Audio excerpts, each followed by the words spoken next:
Hello guys, welcome back to another video. So, as a youth, one of my favourite franchises was the Toy Story series. I liked all the films and all the spin-offs and whatever, but one thing I never experienced. Due to a little something called not being born, I missed out on one of the most essential parts to the Toy Story lore, Toy Story Racer for the Game Boy Color. So, I thought today I'd have a look at it, play through it, see what I'm missing out on, and have a look at it, see if it's any good. Toy Story Racer, the game released in March 2001, also known as BM, before me. Toy Story Racers was released as a game to correspond with the release of Toy Story 2. However, it seemed to release a year after the second film. Not sure what happened there. Toy Story 2 is also known in my book as the best Toy Story movie. I put together here a quick list of the films in ranked order.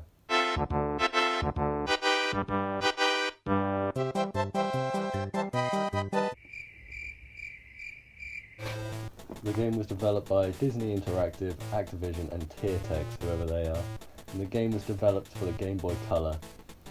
It seems to use pre-rendered animated backgrounds to give the illusion of movement. It works pretty well in my opinion, especially when coming up and down slopes, which was never possible in 2D racing games like Mario Kart. The game features two main modes, tournament and quick race. The races are usually long, so I just pop in for a quick race. The game also features save states in the form of passwords. This is a neat feature, but never really needed for me.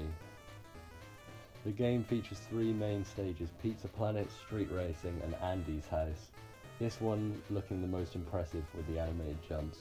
The game allows you to play 4 of the main toys throughout the films, however the computer can play as aliens too, which I wasn't too sure why. I often choose Buzz when I'm racing because he was my favourite as a youth. All the characters don't seem to have any differences, but there might be some slight ones like in Mario Kart.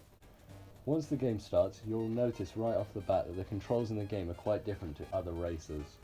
Because of the limited controls, A is used to accelerate, while the D-pad is used to steer and drift. You kind of just have a couple of sprites of direction and can change between them depending on how far you want to drift. It isn't bad necessarily, but it takes some getting used to. The game has Mario Kart style power-ups, however I don't like them all too well. There's a snail which makes you slow for a few seconds, pretty standard. There's a horseshoe which boosts your speed. There's also a steering wheel one that seems to make you lose control of motion and crash into the side, which is super annoying to get. Overall the power-ups aren't a necessary inclusion. The NPCs in the game are also super frustrating. They seem to rubber band you and catch up when you're way ahead of them. Also, when you bump into the back of them, you're teleported behind them, which gets really annoying as you sometimes don't know how far away you are from them because of the lack of depth in the 2D graphics. Overall, the game is very entertaining and enjoyable, and I had a lot of fun playing it. The graphics are great for the Game Boy, even if they're just animations, and it's fun to look back on this game.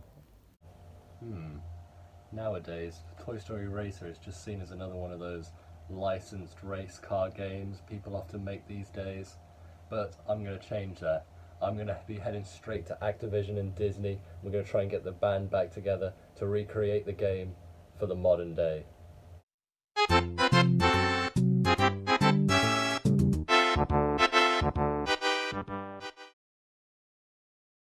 It worked!